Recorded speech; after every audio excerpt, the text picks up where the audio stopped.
apa khabar para penonton yang sedang mengikuti rancangan Ayuh Malaysia Show. Rancangan yang dimulakan dahulu, kalau yang mengikuti dari awal, kita dah mulakan Ayuh Malaysia Show ni pra pilihan raya umum ke-15, dan kita jalankan secara konsisten. Pada waktu itu kita mempromosikan agenda Ayuh Malaysia, 5 teras utama yang kita kemukakan sebagai perjuangan ataupun teras pergerakan kita menuju ke PRU 15. Baik, yang mengikuti program ini sila war-warkan, boleh share dulu kepada kawan-kawan yang kat luar sana. Bagi tahu mereka Ayuh Malaysia dah start balik. Ayuh Malaysia Show dah ada balik. Bagi tahu mereka, share link pada mereka supaya lebih ramai yang dapat mengikuti live kita, rancangan kita pada malam ini. Kita bersyukur saudara-saudari kerana akhirnya setelah semua memahami struggle yang kita lalui dalam beberapa bulan yang lepas, terbentuklah sebuah kerajaan perpaduan yang mana pada kerajaan ini kita sandarkan 1001 harapan. Sejuta doa dipanjatkan agar kerajaan perpaduan ini dapat menggalas apa juga impian, apa juga harapan yang kita ingin lihat untuk negara kita. Seperti biasa, Ayuh Malaysia Show tak lain dan tak bukan yang akan sentiasa menampilkan tokoh kita, tapi kali ini saya lebih segan sebab statusnya dah berbeza. Jika sebelum ni saya kenalkan beliau sebagai Timbalan Presiden Keadilan, kali ini bersama saya. Walaupun ini di luar waktu pejabat, tapi saya dengan penuh hormat memperkenalkan tetamu kita, tetamu tetap kita sebenarnya Ayuh Malaysia Show, yang berhormat Menteri Ekonomi. Ada tetamu lain kan? Aku seorang je kan? YB Rafizi Ramli. Khabar YB? Sihat ya YB? Gemuk. Tadi minta bengkung. Pembinaan juga tu. Okay. Baik, untuk peringkat awal ni kita akan ajukan satu soalan kepada YB Menteri, YB Rafizi lah. Janganlah panggil YB Rafizi tentang, ramai yang tanya apa fungsi Ayuh Malaysia Show ni. Kita kan dah menang, kita kan dah ada kerajaan, dah ada RTM. Oh sorry tersebut.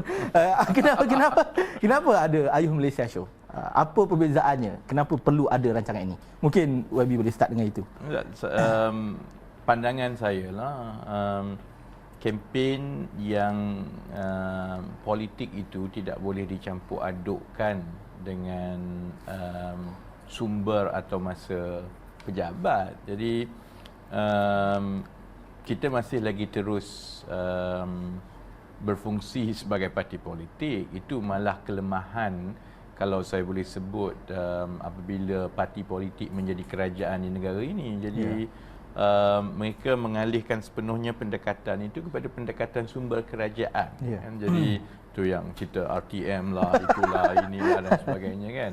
Jadi masa kita pembangkang di luar kerajaan dahulu, saya sendiri contohnya begitu kritikal kalau saya tengok sumber kerajaan itu digunakan untuk kempen politik.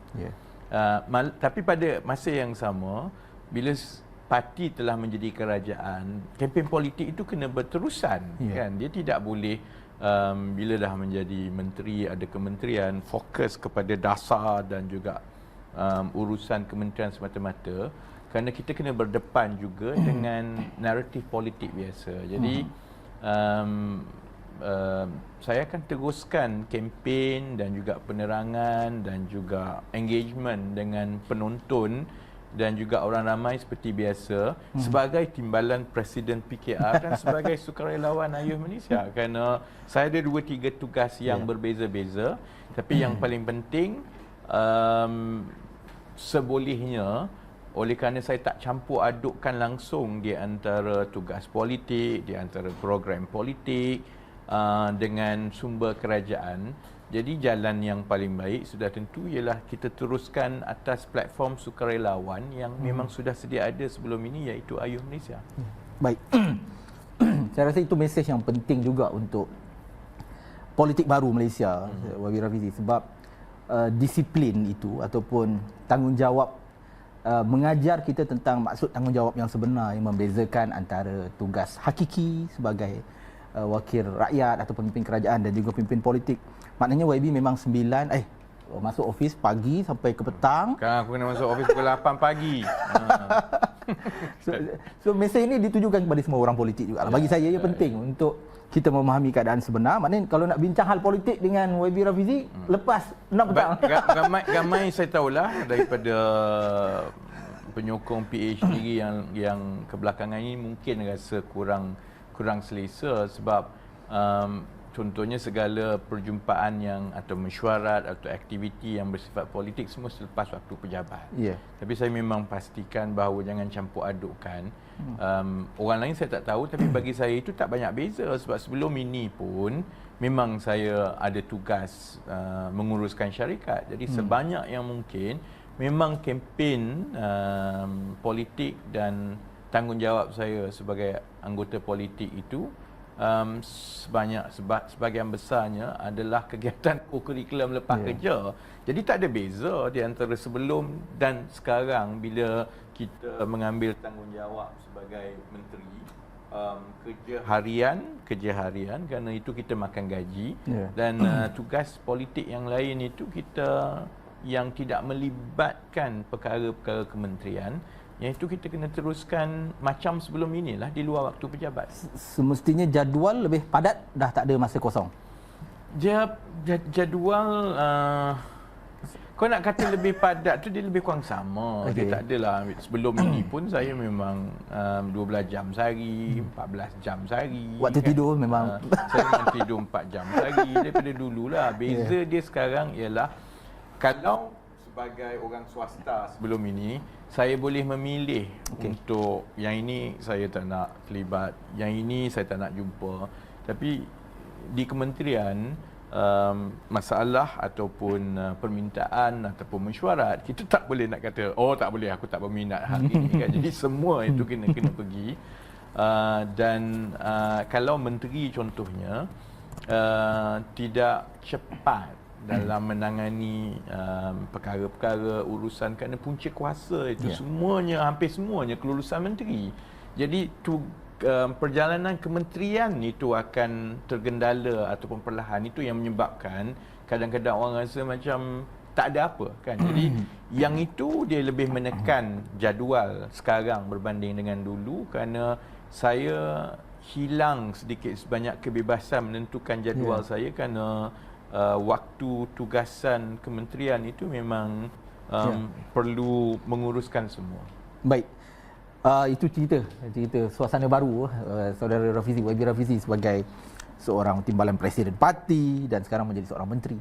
Soalan yang kedua ni lebih menjurus kepada tugas hakiki sebagai seorang menteri. Saudara Rafizi satu Malaysia tahu. Ada juga yang tak tahu. YB Rafizi ni orang kritikal tentang soal ekonomi.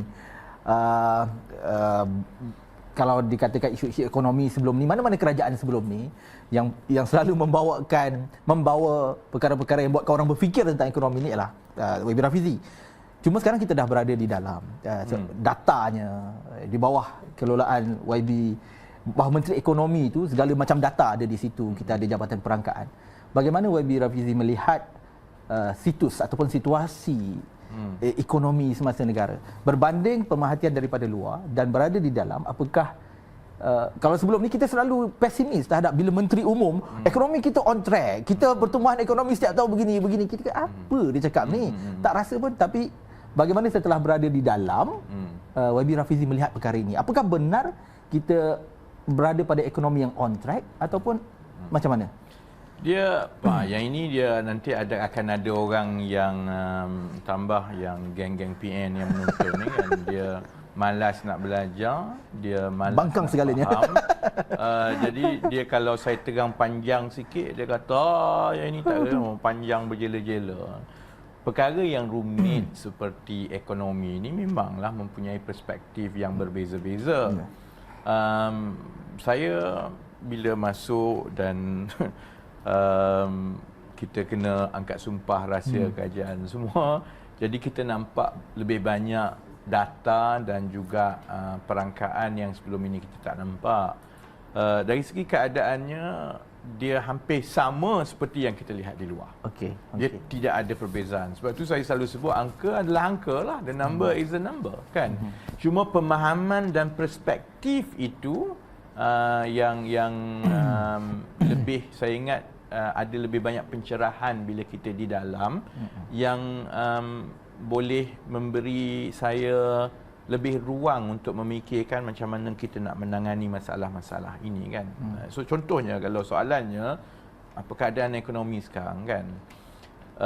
Memang betul pertumbuhan itu kalau dibandingkan dengan beberapa negara lain, itu pun orang ramai kena faham apa sebenarnya maksud 4%, 3%. Kajian akan kata kita on track 4%, kita on track 3%. Orang biasa tak faham sebenarnya, dan itu masalah sebelum ini kerana komunikasi mengenai ekonomi itu disampaikan dalam bahasa dan perspektif di kalangan ahli ekonomi yang mempunyai pengetahuan yang cukup mendalam mengenai ekonomi. Jadi 3% pertumbuhan KDNK ada makna kepada mereka. 4% pertumbuhan KDNK ada makna kepada mereka kan. Tapi kepada rakyat biasa dia tak ada makna apa-apa kan. Jadi kalau dilihat kepada prestasi pertumbuhan ekonomi, pertumbuhan ekonomi itu memang seperti yang dirancang lah. Maksudnya tahun 2022 besar kemungkinan kita mencecah sehingga 8%. Kan? Jadi 8 tu nampak tinggi. Tapi kesejahteraan rakyat dan kemampuan kerajaan membantu rakyat, dia bukan terletak kepada pertumbuhan ekonomi semata-mata. Dia juga terletak kepada 2-3 perspektif yang berbeza. Pertama contohnya, kedudukan aliran tunai dan keupayaan kewangan kerajaan untuk terus melabur dalam infrastruktur, dalam pendidikan, dalam sektor-sektor perkhidmatan seperti kesihatan kepada rakyat. Dia juga aliran dan kedudukan kewangan kerajaan ini menentukan sama ada kerajaan ada ruang untuk campur tangan. Contohnya kalau ada kenaikan harga yang mendadak, adakah kita ada lebih ruang untuk bagi subsidi dan sebagainya. Kedudukan aliran tunai dan kewangan kerajaan ini walaupun ada saling kait dengan saiz ekonomi dan pertumbuhan ekonomi, dia berkadar pada tahap yang berbeza-beza. Apa yang menentukan kedudukan tunai dan kedudukan kewangan kerajaan? Dia soal berapa banyak cukai yang dia boleh kutip, berapa banyak jenis dan aliran pendapatan yang masuk kepada kerajaan. Jadi bab itu saya lebih terkejut di dalam daripada yang saya lihat di luar. Baik. Kerana keadaannya itu lebih merunsingkan daripada pemahaman saya di luar. Maksudnya fiskal. Yang itu yang selalu disebut fiskal. Kedudukan fiskal kerajaan yang kat luar tu fiskal kan. Kedudukan fiskal ni maksudnya berapa banyak duit kerajaan ada. Contoh yang paling baik untuk difahami ialah soal gaji pekerja dengan keuntungan syarikat dan perniagaan syarikat. Orang ramai mesti faham yang saya dulu pun ada pekerja yang cakap bukan sinilah, company lain lah kan, yang kata company nampak hebat, nampak untung banyak, nampak makin besar, tapi gaji aku tak naik. Kan, dia sama juga dengan kerajaan. Ekonomi itu berkembang, perkembangan ekonomi dia bergantung pada beberapa perkara, perbelanjaan kerajaan, perbelanjaan orang ramai, pelaburan, yang itu maksudnya lebih banyak berbelanja, lebih banyak berlaku, ekonomi saiz itu makin besar kan. Tetapi ekonomi yang makin besar, tumbuh pada kadar tertentu, tak semestinya semua itu menjadi hasil daripada kerajaan. Kerana kerajaan, contohnya sekarang, komponen paling besar pendapatan kita ialah pendapatan cukai, daripada cukai pendapatan kan. Sama ada cukai pendapatan rakyat ataupun cukai pendapatan syarikat. Kalaupun ekonomi berkembang tapi syarikat nampak tak untung, dia tak bayar cukai. Dia tak boleh bayar cukai sebab dia tak untung. Kalaupun ekonomi berkembang tapi jumlah rakyat yang gaji dia makin tinggi, tak ramai, maka cukai pendapatan kepada kerajaan itu kecil. Jadi kita ada masalah itu sedikit. Sebab kalau dilihat secara perbandingan dengan rantau ASEAN contohnya, kita antara nombor 3 paling bawah tau. Dari segi peratusan pendapatan cukai kepada kerajaan berbanding dengan saiz ekonomi. Jadi kita dalam 11.4% saya ingat. Average ataupun purata ASEAN lebih kurang 15%. Jadi maksudnya negara lain, purata di ASEAN ni, kalau ekonomi dia besar ini, katakanlah ekonomi dia 1 trilion, dia dapat 150 bilion hasil cukai. Jadi kalau kita sekarang, kalau ekonomi kita saiz dia 1 trilion, kalau 11.4%, kita hanya dapat 114 bilion. Ada lebih kurang 30 bilion tau, lagi kurang. Kalau dilihat kepada negara-negara maju, keadaannya lagi tinggi. Sebab secara purata, peratusan pendapatan kerajaan kepada saiz ekonomi dalam bentuk cukai di negara-negara maju dia sampai 25%, 30%. Jadi ekonomi lagi besar, kerajaan lagi banyak uang. Bila kerajaan lagi banyak uang, macam-macam kerajaan boleh buat lah. Jadi bab itu, perspektif kedudukan fiskal kerajaan adalah sesuatu yang lebih rendah daripada yang saya lihat di luar. Sebab itu saya dalam tadi saya ada satu persidangan dengan ekonomis yang dikumpulkan oleh satu bank kan. Salah seorang daripada pimpinan kanan ekonomi di negara kita minta saya sampaikan salam kepada Perdana Menteri. Saya tak jumpa Datuk Seri Anwar lagi kan. Sebab dia kata Perdana Menteri nampak penat sangat.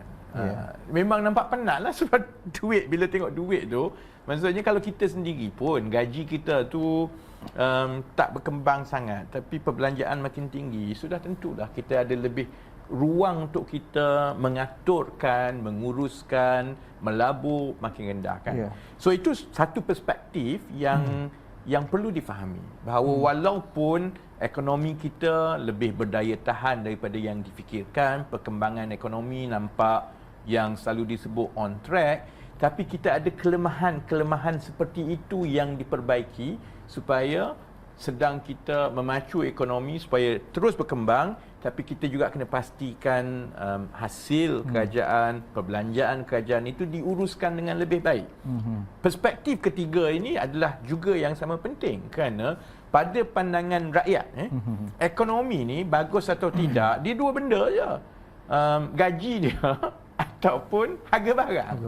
Jadi kalau gaji tak naik dan harga barang tidak terkawal, inflasi tidak terkawal, ataupun nak kata inflasi tak terkawal pun kita kena tengok konteks juga. Maksudnya secara relatif kenaikan gaji itu yang tinggi boleh menangani juga kenaikan harga barang inflasi.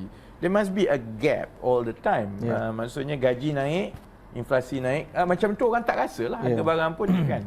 Yang itu juga kita kena tangani, dan yang ini yang selalunya menjadi masalah kalau kerajaan hanya melihat kepada perkembangan ekonomi saja, maksudnya pertumbuhan KDNK, keluaran dalam negara kasar tiap-tiap tahun, tapi tidak melihat bagaimana kesan itu sampai dan limpahan pertumbuhan ekonomi itu dirasai oleh rakyat.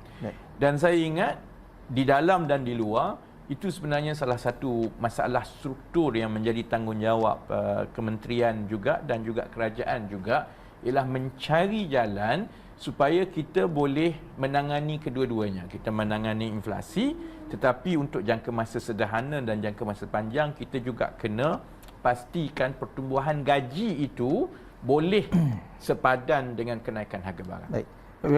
Wabi Rafizi ada sebut tentang fiskal juga inflasi. Saya ada soalan tentang inflasi, tapi yang lebih menarik ialah Wabi Rafizi kata bila masuk ke dalam struktur itu, dalam sistem yang berada dalam kementerian, situasi fiskal negara itu ternyata lebih teruk, lebih runcing daripada apa yang saya fahami di luar.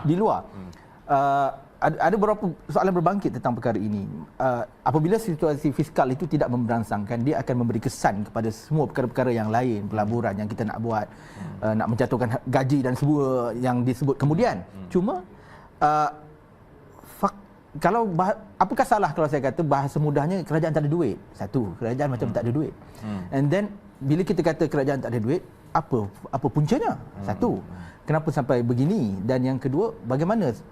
Dan ini berkait juga saya nak ajukan bagaimana pada posisi Kementerian Ekonomi, perkara ni boleh ke depan tu macam mana nak atasi isu tak ada duit ni, nak mengukuhkan kedudukan fiskal negara dari kacamata YB Rafizi di posisi Kementerian Ekonomi tu. Yalah, cerita tak ada duit ni kan. Dia sensitif tu benda orang yang tak ada duit. Dia ialah again dia pasal perspektif. Contohnya kalau gaji kita RM5,000 tapi kita berbelanja dengan kredit kad macam gaya orang RM8,000, masalah kita. Tapi kalau RM5,000 itu diuruskan dengan lebih baik, maka kita sebenarnya tak adalah berada dalam keadaan terdesak setiap bulan kan. Kalau ditanya saya tentang kedudukan fiskal tu kita tak ada duit apa, perspektif saya begitu. Maksudnya dengan hasil yang kita ada lebih kurang 290 bilion setiap tahun yang kita unjurkan untuk 2023, lebih kurang banyak itulah 290 bilion kan. Kalau diuruskan dengan baik, belanja diuruskan dengan baik, kemudian kita pandai mengatur bahagian mana kita nak bayar, bahagian mana tak bayar kan, keutamaan perbelanjaan dan sebagainya, 280 itu kita boleh bertahan. Dia tak adalah sampai memberi gambaran yang matilah kita lepas ni kan. Tapi kalau kita tak lakukan sesuatu dan kita terus dengan budaya sebelum ini, maksudnya kalau kita rasa ada shortfall, ada wang kurang sikit, kita cari dekat mana kita nak kutip Petronas ke, yang itu akan ada kesan yang panjang. Dan saya selalu bagi perumpamaan macam mana kita menguruskan kewangan kita. Kalau gaji kita banyak tu, kita berbelanja kita ni makin lama makin teruk kan. Dan kita makin bergantung kepada kredit kad. Tabiat kita tak berubah, cara kita menguruskan tak berubah, lama-lama dia jadi masalah lah. Jadi cabaran di Kementerian Ekonomi sudah tentu pengurusan ekonomi ni, untuk makluman penonton, Perdana Menteri mengaturkan supaya soal perbelanjaan mengurus, soal perolehan dan sebagainya itu diuruskan oleh Kementerian Kewangan. Soal perancangan ekonomi yang melibatkan perbelanjaan pembangunan, projek, infrastruktur, jalan, semua itu di bawah kementerian saya. Jadi ada di dua-dua bahagian ini ada ruang contohnya untuk kita mendapatkan nilai yang terbaik daripada pengurusan kewangan kita. Kalau di luar, untuk orang ramai akan kata yang difahamkan ialah kurangkan rasuah. Betul lah. Kerana rasuah ni cerita contohnya kalau kita setiap bulan kena scam, mampuih lah. Kan dapat gaji banyak ni 500 kena scam, 600 kena scam. Jadi soal rasuah itu, sebab itu saya harap orang ramai faham bahawa soal rasuah ni bukan modal politik.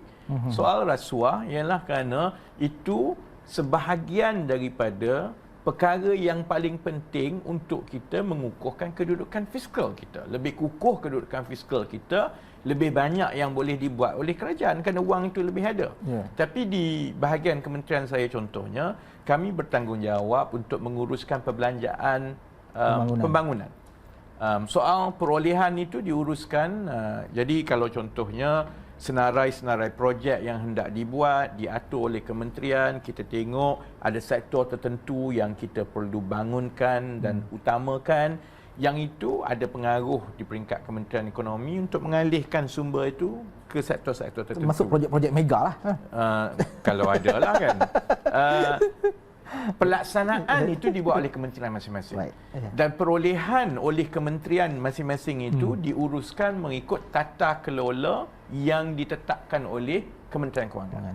Jadi kita berharap supaya dengan Perdana Menteri sendiri menjadi Menteri Kewangan, soal tata kelola perolehan projek-projek perolehan kerajaan ini akan diperketatkan, disusun lebih baik untuk mengurangkan rasuah. Settle.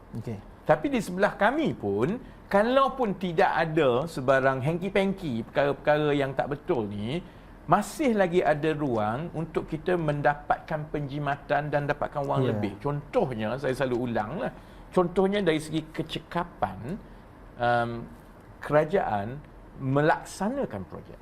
Sebab nak buat jalan contohnya, dia bukannya buat jalan hari ni umum jalan, esok ada jalan. Itu yang sebelum ini ahli-ahli politik selalu kena kutuk jadi bapa pengumuman. Sebab senang untuk menteri pergi umum, esok kita akan buat jalan kat sini, lepas tu diserahkanlah. Tapi proses membuat jalan itu daripada nak dapat spesifikasi teknikal, kemudian nak dapat tanah, kemudian nak dapat kelulusan, nak lantik kontraktor, semua tu kalau kita berjaya laksanakan dengan lebih cepat dan lebih berkesan, maka kita boleh memendekkan tempoh pelaksanaan projek. Kalau contohnya masa diumumkan nak buat jalan 5 km, harganya mungkin 1 juta lah, katakan 1 km. Harga dia lebih tinggi sekarang lah, katakanlah 1 juta 1 km. Jadi masa projek itu diluluskan dan dijangka akan disiapkan dalam 2 tahun, dia kira-kira 5 juta lah, 1 juta 1 km kan. Tapi ada banyak masalah, pumpang lambat sana, gini, daripada 2 tahun, dia jadi 7 tahun contohnya. Nak siapkan projek 5 km tu kan. Harga 7 tahun nanti tak sama dengan harga masa diluluskan. Sebab masa tu segala-galanya dah naik. Gaji dah naik, bitumen dah naik, sewa dah naik dan sebagainya kan. Jadi, kalau kita boleh tumpukan supaya pelaksanaan projek itu dapat diperketatkan, diperhalusi supaya lebih cekap, sebenarnya ada ruang untuk kita menjimatkan lagi supaya dengan wang yang sama. Katakanlah kita ada 50 bilion untuk belanja tiap-tiap tahun. Kalau dengan ialah projek lambat, ada masalah, projek sakit, itu yang hospital umum lama-lama sampai ke sudah tak ada hospital tu. Sebahagiannya sebab soal peruntukan, sebahagiannya juga soal pelaksanaan kan. Jadi kalau kita boleh perketatkan dan perbaiki semua ini, ada ruang untuk kita mendapat lebih banyak projek daripada jumlah wang yang sama 50 bilion. Yang itu sebahagian daripada kawal selia di kementerian saya, sudah tentu saya kena bekerjasama dengan kementerian-kementerian lain, tapi ia sesuatu yang saya harap Kementerian Ekonomi boleh bagi tumpuan bekerjasama dengan segala agensi pelaksana dan kementerian-kementerian lain supaya kita boleh perbaiki. Dan kalau kita boleh perbaiki sedikit demi sedikit, kita akan boleh jimatkan dan kita akan dapat nilai yang lebih baik. Campur lagi dengan bila tata kelola perolehan menjadi lebih baik dan kita kurangkan ketirisan. Jadi persoalan tentang ada duit ke tidak itu boleh ditangani dengan lebih baik buat sementara waktu, sementara kita melaksanakan beberapa dasar dan keputusan yang boleh menambahkan pendapatan negara di masa sederhana nanti. Baik. So tuan-tuan, kesimpulan awal bukan hujung program ni, kesimpulan awalnya itulah pentingnya meletakkan negara pada sebuah kepimpinan yang kita kata apa, berwibawa. Kepimpinan yang kita rasa boleh mengurus. Dia tidak meninggalkan kita pada kebimbangan. Kerajaan tak ada duit. Sebenarnya isunya ialah seperti mana kata YB Rafizi tadi, ia soal perspektif bagaimana melihat pengurusan dalam erti kata kalau ada limitasi kewangan dan bagaimana ingin mengurus limitasi ini dalam tetap membangunkan negara dalam limitasi yang ada. So benda ni saya rasa benda yang mesej yang penting untuk kita faham. Kita tak meninggalkan kita dalam kebimbangan. Kita tahu ada perancangan, ada kerajaan hari ini boleh handle lah, pendek kata mudahnya begitu. YB Rafizi tentang dia antara benda awal yang dah banyak benda sebenarnya yang muncul daripada Kementerian Ekonomi 2-3 menjak ni. Yang baru tadi OpenDOSM tentang satu website yang saya rasa dia akan membuka perspektif orang awam tentang data yang ada di sebalik ini keluar untuk diakses oleh semua orang. Cuma sebelum tu antara benda awal yang saudara YB Rafizi kemukakan dulu tentang inflasi, inflasi tentang harga sayang. Benda ni dia memetik, dia trigger kat luar sana, banyak yang trigger. Dan ada orang kata tak sesuai guna benda-benda macam ni, terlalu tinggi keanjalan permintaan semua ni. Bagaimana saudara YB Rafizi melihat perkara ini? Benda tu memang dia sensitif, tapi YB Rafizi tetap memilih untuk kemukakannya kepada publik. Apa kepentingannya di situ? Ya, sebab tanggungjawab pimpinan politik bukan semata-mata mengulangi sesuatu yang Populis. yang populis yang nak didengar kan. Jadi di kedudukan saya sekarang contohnya kan, kalau kita tahu kita ada kekangan dari segi kedudukan fiskal kan, dan ada beberapa perkara yang besar kemungkinan tidak boleh berterusan selama-lamanya. Saya ambil contoh elektrik. Kadar elektrik kita ni subsidinya tinggi. Kalau kita tidak lakukan sesuatu, contohnya untuk 6 bulan yang lepas kan, subsidi yang ditanggung oleh kerajaan 11 bilion untuk 6 bulan. Kalau kita tak lakukan sesuatu dan pada harga arang batu tinggi, gas tinggi, dia boleh jadi sampai 30 bilion setahun. 30 bilion ni banyak benda kita boleh buat kan. Jadi sementara contohnya kita boleh peruntukkan subsidi untuk kumpulan yang benar-benar memerlukan subsidi, untuk kumpulan yang layak dapat subsidi, untuk kumpulan yang tidak membuat untung daripada subsidi itu. Contohnya kan. Jadi kita kena set aside duit untuk subsidi. Tapi kita juga kena berhati-hati kalau contohnya tabiat kita menggunakan subsidi itu tidak berjimat cermat, contohnya kita tidak menukar kepada kaedah yang boleh menjimatkan elektrik. Kerana kita ingat elektrik ni akan harganya kekal macam ini. Harganya tidak sebenarnya, dia naik mendadak kan. Tapi oleh kerana subsidi itu diberikan dan terus besar dan besar. Ini soal anjal. Sebab kita secara naluri kan, kalau kita bayar daripada poket kita sendiri, kita hanya beli sesuatu itu pada kadar yang cukup untuk kita. Maksudnya kalau kita rasa okey, kita perlukan barang ini sebanyak ini pada harga ini, kita beli yang itu je. Tapi kalau murah, kita beli banyak lah. Sama juga dengan elektrik lah, itulah sebagainya kan. Jadi soal keanjalan ini ialah soal sementara contohnya ekonomi kita perlu distrukturkan untuk diuruskan dengan lebih baik, untuk mengukuhkan kedudukan fiskal yang kita ulang, kita potong, kita perangi rasuah, kita kendalikan projek dengan lebih baik supaya kedudukan fiskal itu lebih baik. Kerajaan contohnya perlu ambil keputusan dan langkah-langkah untuk kita meningkatkan pendapatan negara. Tapi pada masa yang sama juga kita kena ambil kira kalau suasana harga barang mentah tenaga seperti arang batu, gas, minyak sebagainya kekal tinggi untuk 7-8 tahun akan datang, kita kena tanya kepada kita, adakah kita sanggup terus belanja 30 bilion setahun ini kalau agak besar daripada peruntukan subsidi itu digunakan ataupun dimanfaatkan untuk keuntungan golongan-golongan ataupun sebahagian sektor yang sepatutnya tidak menggunakan tenaga elektrik itu sebanyak itu, ataupun dia lebih berjimat cermat daripada 8 aircon. Kalau dia tak pakai, dia tutup aircon. Ni macam pejabat ni kadang-kadang satu malam tak tutup aircon ni lah, kan. So konsep keanjalan ini penting kerana secara idealnya kita ada bantuan tunai tiap-tiap bulan kepada kumpulan yang memerlukan. Kalau kita tetapkan bahawa untuk hidup secara berhemah dan bermaruah paling kurang kena ada RM3,000 sebulan mengikut kawasan. Ada kawasan RM2,500, ada kawasan RM3,000 kan. Pendapatan isi rumah tu katakanlah RM3,000 sebulan. Kalau direndah lagi, kerajaan top up. Jadi katakanlah dapat RM2,500, RM3,000 kerajaan top up RM500 kan. Itu secara idealnya lah.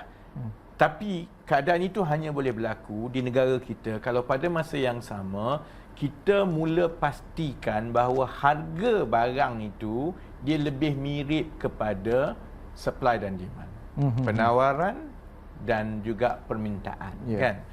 Dan yang ini yang konsep anjal ni penting kerana masyarakat juga perlu beralih ke arah itu, bahawa mereka menjadi lebih peka kepada kenaikan harga barang, mereka menjadi lebih peka kepada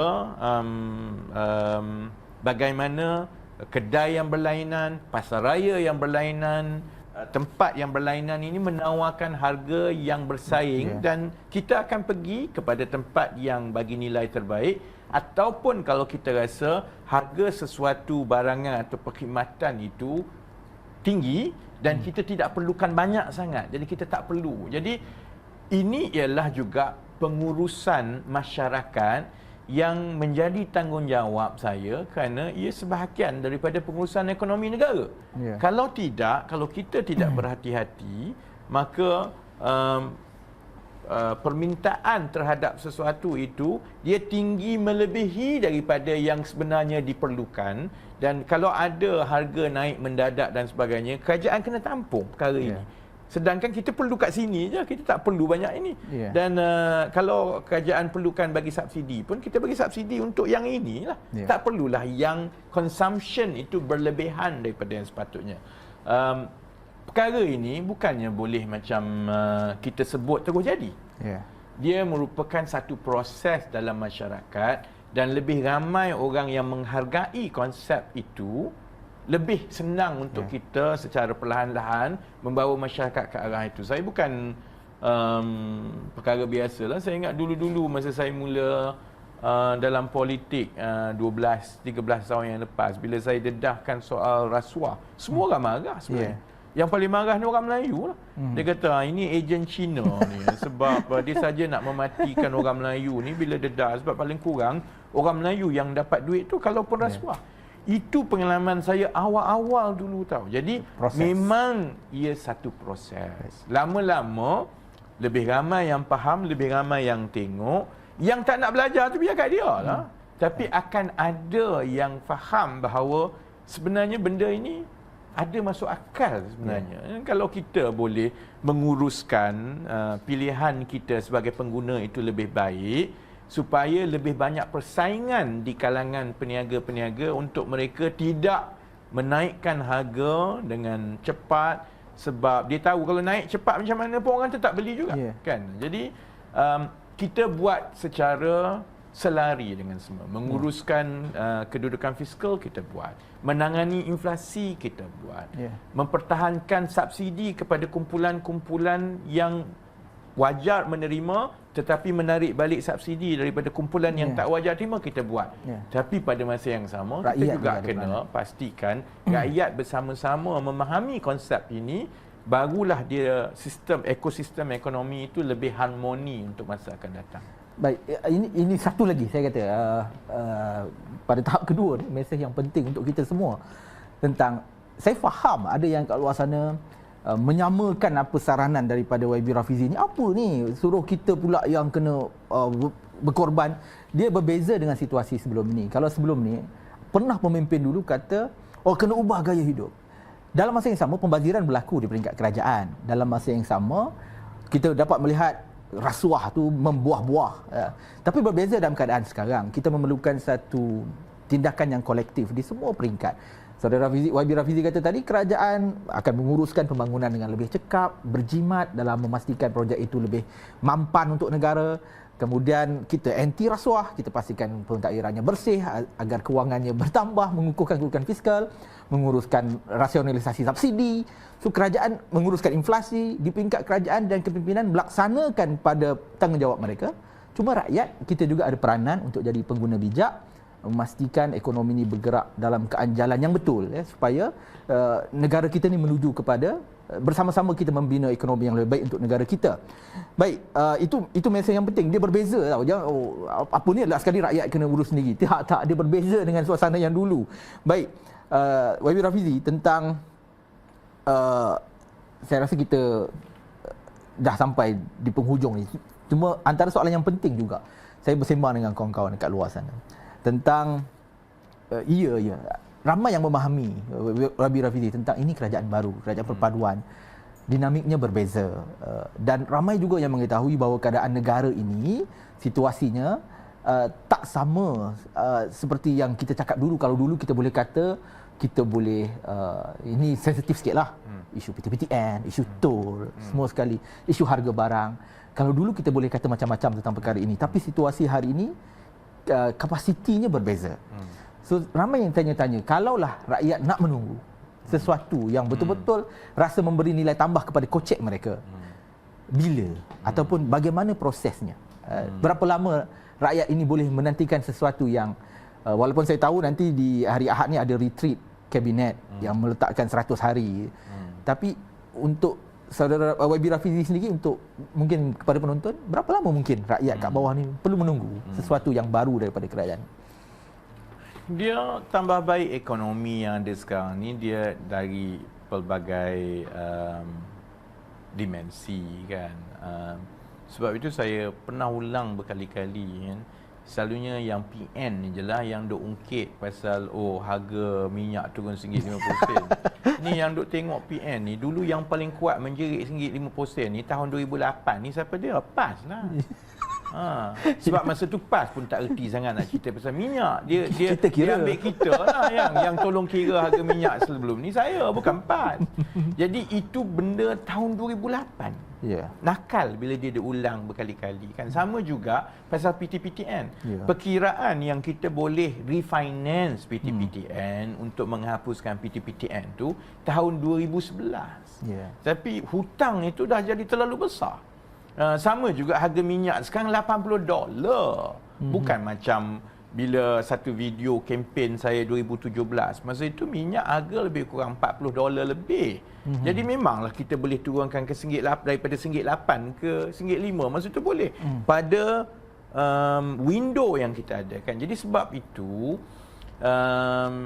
daripada 1 tahun ke 1 tahun, ruang untuk kita mengadakan sesuatu yang ada kesan serta-merta kepada rakyat seperti itu makin lama makin sempit. Itu yang saya sebut tentang ruang fiskal, keupayaan fiskal negara. Ya, duit makin tak ada lah sebenarnya kan. Jadi benda duit makin tak ada, hutang makin banyak, tanggungan makin besar. Jadi kalau dulu dengan duit yang ada tapi tanggungan kurang, kita boleh ambil, kita refinance PTPTN. Kita nak tambah subsidi. Masa tu kalau subsidi 2-3 bilion, kita ambil 4 bilion, boleh lah. Turunkan harga sebab harga minyak mentah pun tak banyak sangat. Tapi kalau duit pun kurang, kita nak tambah sampai 50 subsidi, boleh tambah 50 subsidi, sekolah tak buka lah.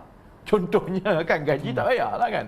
Jadi yang itu saya ingat, kita perlu realistik tentang kesan yang akan dirasai oleh rakyat. Ada beberapa perkara yang saya ingat boleh berlaku dengan cepat. Baik. Cepat tu pun bukan esok lah. Contohnya kalau kita ambil tentang harga barang-barang tertentu, termasuklah contohnya harga ayam dan telur ni. Sebenarnya harga ayam dan telur ni ialah kerana ada gangguan bekalan untuk beberapa tempoh tertentu. Dia bukan untuk jangka masa yang panjang. Jadi maksudnya untuk kita menstabilkan balik bekalan ayam, bekalan telur dan sebagainya itu, dia perlu kita tambah kapasiti tertentu, tapi dia tidaklah banyak sangat dan dia dalam tempoh yang pelaburan itu boleh berlaku dalam tempoh 1-2 tahun contohnya kan. Jadi saya optimis sebenarnya untuk tempoh 1-2 tahun akan datang, beberapa perkara macam cerita ayam semua ni insya-Allah kita boleh tangani dengan lebih baik kerana kita akan bagi tumpuan kepada beberapa perkara dari segi bekalan. Contohnya antara satu benda yang saya tengok sekarang ialah saya sendiri rasa tercabar, dan saya dulu semasa di luar kerajaan pun saya sebut benda yang sama. Kita mesti jawab, takkan kita sampai ke sudah tak boleh selesaikan soal import makanan ayam. Sebab harga ayam tu naik mendadak tu kerana bila berlaku krisis global, rantaian nilai dan juga perang dekat Ukraine, jagung naik, soya naik yang jadi bahan untuk makanan ayam tu, bila dia diimport, maka harga makanan ayam tu naik mendadak. Dan kos untuk ialah ayam ni ialah nak daripada kecil nak bagi dia besar tu, kos dia 70% ialah makanan ayam. Jadi saya pernah tanya sebelum ni dan saya juga rasa tercabar, takkan kita tak boleh selesaikan soal makanan ayam ni kan. Jadi kalau contohnya kita beri tumpuan dan kita boleh menyelesaikan masalah itu dengan kapasiti makanan ayam dalam negara dalam tempoh 1-2 tahun akan datang ni, sudah tentu itu akan mengurangkan risiko harga ayam atau ayam tak ada ni. Kan? Itu 1-2 tahun. Tapi ada juga benda yang saya rasa kita jangan tengok semata-mata kepada soal menurunkan sesuatu. Hapus hutang, turun harga barang melalui subsidi campur tangan. Ada juga yang kerajaan boleh buat yang saya harap akan ada kesan yang cepat. Contohnya ialah dengan kita mewujudkan peluang pekerjaan yang boleh menambah pendapatan kepada rakyat biasa. Yang itu juga dalam satu perkara yang saya tumpukan, contohnya kita nak tengok rantaian nilai setempat. Selalunya kita selalu cakap pasal ekonomi negara, tapi kalau kita pergi dekat satu kawasan, katakanlah dekat, saya tak tahu dekat mana, kat Rompin Pahang contohnya, kita sebenarnya tak tahu rantaian nilai dia sampai di peringkat yang paling mikro itu. Kalau kita nak wujudkan peluang pekerjaan yang boleh membekalkan makanan tertentu supaya kita ganti pergantungan daripada kawasan luar, supaya penghasilan makanan itu dia banyak bergantung kepada ekonomi setempat. Kita sebenarnya susah nak kata yang mana ni, sayur ke apa ke kan. Jadi perkara pertama yang kami sedang usahakan sekarang ialah supaya seberapa baik yang mungkin kita petakan dulu rantaian nilai itu. Jadi daripada itu kerajaan boleh bantu untuk mewujudkan peluang-peluang pekerjaan yang boleh memenuhi tuntutan bekalan atau permintaan tertentu di kawasan tertentu. Harapan kita supaya kita sebarluaskan lebih banyak peluang pekerjaan di luar kawasan-kawasan bandar contohnya. Yang itu lebih ramai yang terlibat, lebih besar kita boleh usahakan inisiatif seperti itu, orang akan mula rasa sebenarnya ada pendapatan tambahan. Dia sama juga dengan soal menstrukturkan ekonomi dan juga memberi mesej kepada pelabur dan ekonomi bahawa Malaysia sekarang ini berbeza, kita anti rasuah, kita bersih, kita tahu apa nak buat untuk menstrukturkan kembali ekonomi supaya kita menarik minat pelabur-pelabur untuk mewujudkan, membawa masuk perniagaan yang menawarkan kerja yang bergaji lebih tinggi. Contohnya, kalau kita selama ini bawa masuk data center yang hanya menggaji jurutera peringkat rendah ataupun juruteknik, kita nak pastikan di masa akan datang, masa terdekat ini, kita mula menarik pelaburan-pelaburan data center itu, termasuk juga kepada mereka yang menulis perisian untuk data center ataupun cyber security expert yang menguruskan data center ini, kerana jumlah pekerjaan yang ditawarkan itu pada gaji yang lebih tinggi. Jadi perkara ini bergantung kepada persepsi dan penerimaan pelabur kepada iklim pentadbiran dan iklim pelaburan dalam negara kita kan. Jadi saya berharap dalam masa 1 tahun, saya berharap orang ramai mula merasakan kesan itu dengan ketara.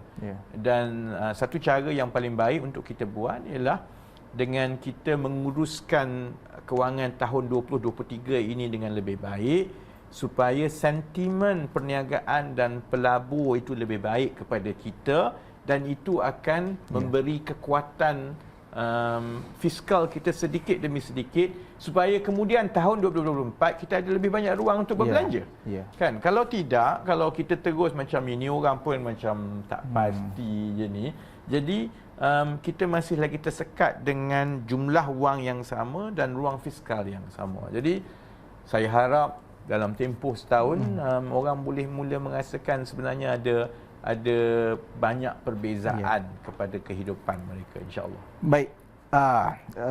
Begitu ya, terus lagi. Kita faham walaupun YB Rafizi sebut soal setahun, tapi dia proses dan bagaimana pada pandangan saya sendirilah selaku orang yang melihat dan mendengar ataupun meneliti proses ini, sekurang-kurangnya kita dapat melihat track ke mana perginya. Soalan yang selalu kita tanya dulu ialah, kalau sesama kita rakyat di luar, apa hala tuju kita? Apa hala tuju ekonomi kita? Apa hala tuju kita ni? Kalau kita kata ekonomi akan baik, negara akan punya wang bila? So sekurang-kurangnya bagi saya, pada peringkat awal 30 hari pentadbiran ini, di Kementerian Ekonomi dipimpin oleh YB Rafizi, di Kementerian Kewangan dipimpin oleh Perdana Menteri, kita ada hala tuju itu. Dalam masa setahun, insya-Allah, kalau rakyat main peranan mengurus ekonomi kita, kemudian membangunkan ekonomi setempat seperti mana kata YB Rafizi kata tadi, menguruskan even perkara-perkara seperti makanan ayam sendiri, dan termasuklah membina iklim politik yang sihat untuk menarik pelabur. Dan ada timeline-nya untuk kita bagi masa dan bagi peluang untuk kepimpinan hari ini melaksanakan segala dan sesuatu yang mereka rancangkan. Baik, Saudara Fizi, untuk yang terakhir ini mungkin ada dua benda lah yang saya nak bagi ruang kepada Saudara Fizi untuk sampaikan kepada penonton tentang open doorism tadi itu. Menarik juga sebenarnya. Dia apa sebenarnya yang rakyat perlu mengambil manfaat daripada open doorism yang dilancarkan petang tadi? Kita selalu bercakap tentang keupayaan kerajaan untuk membantu terus orang ramai, kan. Jadi pengalaman saya sebagai ahli parlimen dulu pun, saya selalu tanya juga, kalau nak minta bantuan ni kadang-kadang kita kena cari, susah dan sebagainya. Bukankah sepatutnya kalaulah bagus, kalau kerajaan dah ada maklumat dan dia tahu keluarga ni kena bantu macam ni, keluarga tu macam kena bantu, kan. Jadi keseluruhan konsep bantuan bersasar yang terus kepada kumpulan yang sepatutnya menerima ini, infrastruktur yang paling penting yang perlu ada kepada kerajaan ialah keupayaan dan kecanggihan data. Maksudnya kita boleh menguruskan satu pangkalan data yang menyeluruh, yang membolehkan kerajaan mengetahui secara terperinci satu isi rumah, berapa sebenarnya pendapatannya, berapa anaknya, berapa yang kita rasa perbelanjaannya, dan berapa shortfall ataupun jurang di antara pendapatan isi rumah itu dengan jumlah yang sepatutnya mewajarkan dia mendapat hidup yang munasabah. Sekarang ini ada beberapa kekangan. Satu, data itu tidak cukup. Kadang-kadang data itu berada di jabatan-jabatan yang berbeza, kan. Jadi bila kita nak buat, bila kerajaan sebelum nak buat, cerita data tak ada, cerita tu dan gini, jadi benda tu berpanjangan, kan. Jadi maksudnya mengangkat keupayaan data dan digital kerajaan itu cukup penting. Itu pertama. Yang kedua, rakyat juga perlu yakin tentang keupayaan data dan digital kerajaan, supaya kalau kita dah sampai ke peringkat itu, kalau penentuan isi rumah ini dia dapat, yang ini tak dapat, dia tak timbul macam-macam bergaduh, yang ini tak betul, yang itu tak betul, kenapa saya dapat, kenapa saya tak dapat, kerana rakyat tahu bahawa keupayaan digital dan data kerajaan itu memang sudah berada pada tahap yang sepatutnya dan yang mendapat hormat daripada rakyat, kan. Yang ketiga, untuk kita mempercepatkan keberkesanan dan prestasi penyampaian kerajaan, khidmat kerajaan kepada rakyat ini, bukan saja kepada rakyat tapi juga kepada perniagaan, kita memang kena mendigitalkan banyak khidmat kita. Orang selalu macam Datuk Seri Anwar beritahu sebelum ini, kan, orang nak bawa masuk pekerja asing kena pakai ejen dan sebagainya, dia melibatkan rasuah. Tak boleh ke kita pakaikan sistem online digital yang terbuka? Orang lain pun semua banyak dah macam itu, kan. Asas kepada semua perkara ini ialah kemampuan data. Jadi itu salah satu tumpuan yang saya berikan, supaya kita boleh dengan cepat membina integriti, credibility dan keupayaan data kerajaan yang sekarang ini kita tumpukan melalui DOSEP, kan. Dan untuk itu kita perlu mula mengamalkan dasar data terbuka. Data kerajaan kita buka kepada rakyat. Rakyat boleh tengok sendiri. Rakyat boleh tengok apa yang kerajaan pantau, apakah bentuk-bentuk data yang digunakan oleh kerajaan untuk buat keputusan, dan rakyat boleh gunakan data itu. Dan yang lebih penting, isyaratnya ialah kerajaan ini adalah terbuka. Kita terbuka dan kita berkongsi dan kita telus sebenarnya dengan rakyat, kan. Jadi walaupun open dosem itu mungkin ada beberapa kerat saja yang teruja sebab jenis-jenis yang suka main dengan data ni, kan. Tapi dari segi peralihan paradigma, maksudnya bagaimana kerajaan melihat fungsi dan juga saling kait kerajaan dengan rakyat ini, saya melihatnya sebagai satu peralihan yang signifikan. Kerana dia melibatkan peralihan nilai. Kita mahu lebih terbuka, kita mahu berkongsi, kita nak rakyat yakin bahawa proses data dan kemampuan digital yang kerajaan ada itu akan lebih baik dan lebih baik dan lebih baik. Itu salah satu prasyarat untuk kita lonjakkan prestasi dan keupayaan kerajaan dalam banyak perkara. Dan prasyarat inilah yang membolehkan kita juga melaksanakan banyak program penambah baik struktur ekonomi yang diperlukan dalam tempoh 1, 2, 3 tahun akan datang. Jadi mungkin sekarang dia tidak nampak secara terang apa kena mengena dengan dosem dan sebagainya ni. Tapi samalah juga kita sekarang duk sibuk main telefon, bayar pakai e-wallet dan sebagainya, yang memudahkan kerja kita bila kita lebih bergantung kepada transaksi digital sebagainya. Di belakangnya adalah keupayaan digital yang telah dibina oleh syarikat-syarikat terbabit. Jadi sama juga dengan kerajaan. Kalau kita nak menambahkan kebolehupayaan kita, melonjakkan prestasi kerajaan, kita kena bina infrastruktur dan kemampuan data dan digital itu dahulu. Sekarang mungkin nampak sedikit, but bit by bit dia macam butter lah. You letak. Bila sampai masanya, barulah banyak perkara yang kita nak buat itu boleh dilaksanakan. Kalau tidak, kita bersembang pasal idea tapi bata-bata yang jadi tapak ni tak ada, pelaksanaan itu akan terus tertunda dan tertunda. Baik. Terima kasih banyak YB Rafizi. Kalau saudara lagi yang menonton yang mungkin mengikuti Ayuh Malaysia dari episod yang pertama dulu, kita pernah berbicara soal YB Rafizi yang menyebutkan tentang antara agenda besar dia ialah disebut satu tema pengkalan data nasional. So kita mengharapkan apa yang boleh tengok balik kan, daripada awal saya cerita pasal pengkalan data nasional. Dia proses yang rumit. Dia akan ada orang bersetuju, ada orang tak bersetuju, kan. Tapi saya memang berpandangan kita mesti bergerak ke arah satu pangkalan data nasional, dan yang itu tumpuan saya juga, sebahagian daripada tugas-tugas saya. Baik, insya-Allah saudara lagi ini episod pertama kita pasca pilihan raya yang lepas. Kita akan adakan lagi sesi Ayuh Malaysia Show yang akan datang, dan macam biasa YB Rafizi akan tampil, dan Ayuh Malaysia Show ni saya rasa lebih terbuka untuk kita berkongsi apa juga mungkin di sebalik tabir kementerian itu akan kita singkap tabirnya untuk kita cerita secara terus terang kepada semua yang mengikuti Ayuh Malaysia Show ini. Kerana bagi kita ialah macam YB Rafizi kata tadi, data itu open dosem Department of Statistik Malaysia, open dosem. Terus lagi dah boleh akses tau, open.dosem dosm.gov.my. Dah boleh akses dah. Kat situ ada data yang terbuka. Dan boleh tengok harga roti canai di kawasan masing-masing berapa, harga teh ais berapa, harga ayam berapa, kan.